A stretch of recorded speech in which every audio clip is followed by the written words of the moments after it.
नमस्ते दोस्तों।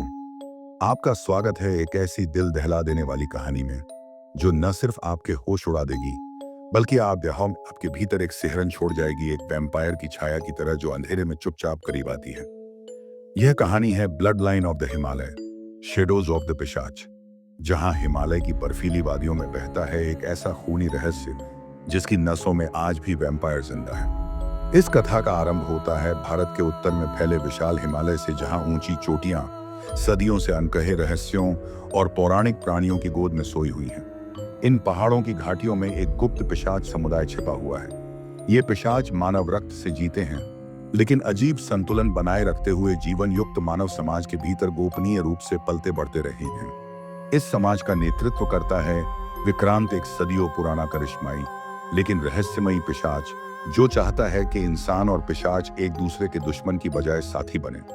वहीं दूसरी ओर एक दुष्ट पिशाच ने इस नाजुक संतुलन को तोड़ने का निर्णय ले लिया है और उसके इरादों को अंजाम देने के लिए उसने रक्तपात की एक भयानक श्रृंखला शुरू कर दी है। आज हम जानेंगे पहले अध्याय में कि कैसे पत्रकार आर्या और पिशाच शिकारी वैम्पायर हंटर रोहन की मुलाकात ने इस रहस्य की परतें खोलने की नींव रखी। शुरुआत होती है देहरादून की एक ठंडी कोहरे वाली सुबह से।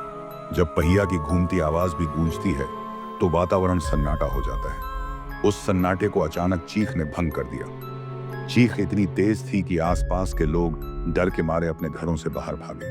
तब उन्हें एक वीरान पुल के नीचे पड़ा एक शव दिखाई दिया। शव की गर्दन से नीचे का सारा खून गायब था और मिट्टी पर काले अजीब तांत्रिक निशान बने थे।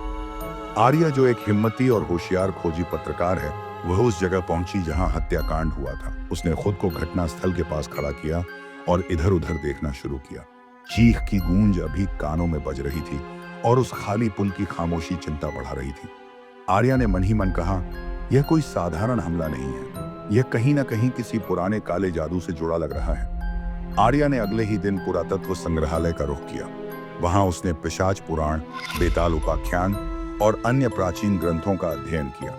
ग्रंथ में वर्णित था पिशाच वे अजीब जीव हैं जो मानव रक्त की शक्ति से जीवित रहते हैं। पर चौंकाने वाली बात यह थी कि इन ग्रंथों ने चेतावनी दी थी, जब रक्त का संतुलन टूटेगा पुरानी परछाइयां जागेंगी। उन पंक्तियों को पढ़कर आर्या की रूह कांप उठी। रात के समय आर्या एक सुनसान मंदिर के पास खड़ी थी।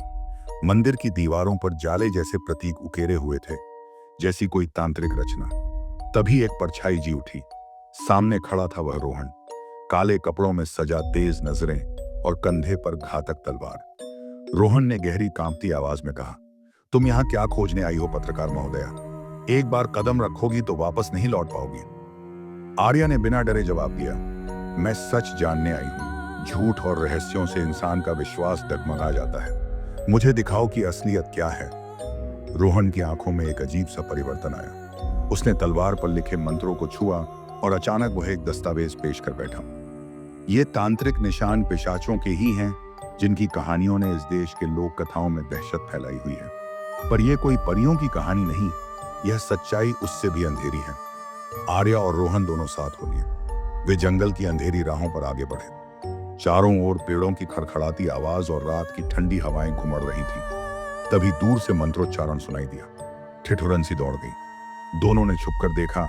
वह झाड़ियों से बाहर निकले लाल आंखों वाली आकृति, बर्फ सी उजली त्वचा और हाथों में खून से सने चाकू। रोहन तलवार निकालने ही वाला था कि आर्या ने रोहन की बाहों पकड़कर कहा, ठहरो, मारना नहीं, पहले समझते हैं।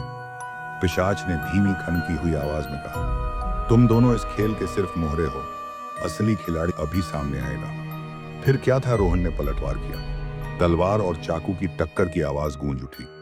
आर्या ने झाड़ियों की ओर देखा, पर पिशाच एक झटके में गायब हो गया। उसकी डरावनी हंसी हवाओं में गूंजती रही।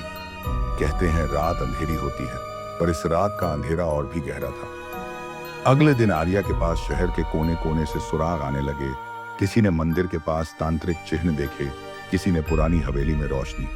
तभी उसका फोन बजा। स्क्रीन पर दिखा इंस्पेक्टर चटर्जी का नाम। इंस्पेक्टर चटर्जी ने गहरी चिंतित आवाज में कहा, पत्रकार महोदया, आप सकुशल हैं? यह मामला कुछ अजीब है।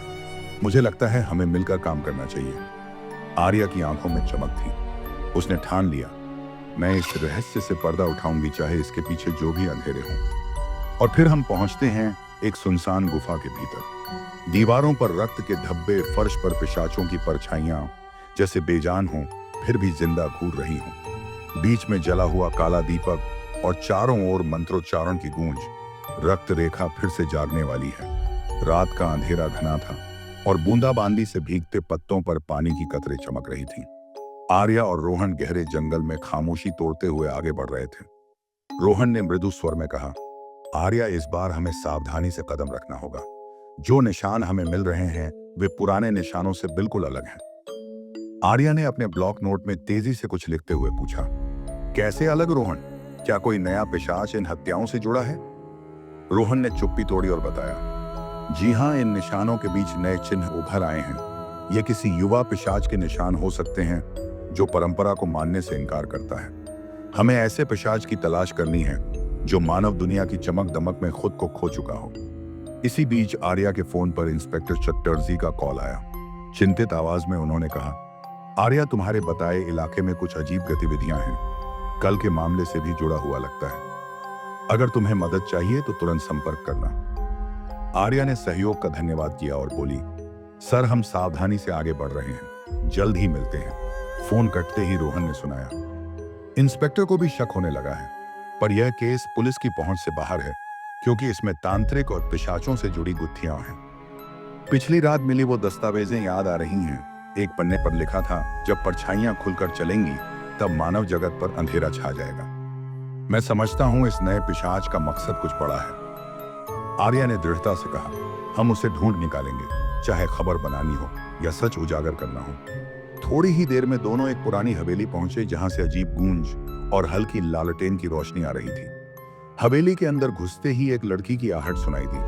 उन्होंने झिझकते हुए आवाज की ओर बढ़कर देखा, एक युवती जिसका नाम माया था। माया ने डरते हुए बताया, मैं पिशाच हूं, पर मैं इंसानों की तरह जीना चाहती हूँ। मुझे पता है कि एक पिशाच अधोगामी नाम से सक्रिय है जो इरादतन अपनी पहचान बनाकर मानवों में खून खराबा करना चाहता है। रोहन ने पूछा, अधोगामी क्यों? उसका मकसद क्या है? माया ने कांपती आवाज में समझाया, विक्रांत ने हमें छुपकर संतुलन बनाए रखने का आदेश दिया था, लेकिन अधोगामी का मानना है कि खुलकर आतंक फैलाने से पिशाच समुदाय फिर से अपना दबदबा बना सकता है। यही कारण है कि वह मंदिरों में जाकर खुलेआम रक्तपात कर रहा है। तभी इंस्पेक्टर चटर्जी भी वहां पहुंच गए और बोले, तुम सच बोल रही हो माया? अगर यह अपराधी सच में पिशाच है तो हमें उसके इरादों का पूरा पता लगाना होगा। आर्या ने माया से सहानुभूति के साथ कहा, तुम हमारी मदद कर सकती हो। हम समझना चाहते हैं कि अधोगामी किसके संकेत पर काम कर रहा है। माया ने दबी आवाज में जवाब दिया, मैं आपको उसकी योजना तक पहुंचा सकती हूँ, लेकिन खतरा है कि वह हमें पहचान ले। हमें बहुत सावधानी बरतनी होगी। आगे की रात तीनों एक सुनसान मंदिर पहुंचे जहां से मंत्रोच्चारण की आवाजें आ रही थीं। वहां उन्होंने पहली बार अधोगामी को देखा। उसकी आंखों में आग थी, चेहरे पर एक उभार सी मुस्कान और हाथ में खून से सना एक छोटा चाकू। उसने ठहाका लगाया और कहा, तुम सब भूल कर आए हो, असली खेल तो अभी शुरू होना बाकी है। रोहन ने तलवार निकाली। चटर्जी ने बंदूक तैयार की, पर आर्या ने सबको रोका और बोली, हमें उसे मारना नहीं, सबूत इकट्ठा करने हैं, इससे पहले कि वह कहीं और बादलों की तरफ फैल जाए। अधोगामी ने खौफनाक अंदाज में कहा, बेजान नोट्स से तुम्हें क्या मिलेगा? असली रहस्य तो उस दीवार पर उकेरे मंत्रों में छुपा है। वह अचानक गायब हो गया और हवेली में सब तरफ रक्त की बूंदें टपकने लगी। चारों ओर अंधेरे में परछाइयां सरकने लगी, मानो चेतावनी दे रही हूं। रोहन ने खुद को संभाला और बोला, ये सब अधोगामी की चाल है ताकि हम भ्रमित हो जाएं। हमें मंदिर के शिलालेखों की तस्वीरें लेनी होंगी और पीछे रह जाएं तो अधोगामी फिर हमला कर देगा। इंस्पेक्टर चटर्जी ने सिर हिलाते हुए कहा, यह मामला सिर्फ अपराध क्राइम्स नहीं, बल्कि मानवता और पिशाचों के बीच एक नए अध्याय का आरंभ है। हमें सावधान रहना होगा। आर्या ने दृढ़ संकल्प के साथ कहा, हम किसी भी सच्चाई से पीछे नहीं हटेंगे, चाहे वह हमें कितनी भी डरावनी क्यों न लगे। गहरी सांस के साथ वे तीनों हवेली से वापस लौटे, लेकिन उनके मन में हजारों सवाल घूम रहे थे। अधोगामी कौन था? उसकी शक्तियां कितनी थी? क्या वह विक्रांत के इशारे पर काम कर रहा था या उसकी अपनी योजना थी? इस अंधेरी दुनिया में अगला कदम क्या होगा? दोस्तों, इस रहस्य की परतें अभी भी खुलनी बाकी हैं। कल मिलेंगे दूसरे अध्याय में जहां होना है असली खुलासा। तब तक डर के साथ सावधान रहिए, क्योंकि अंधेरा आपके बहुत नजदीक हो सकता है।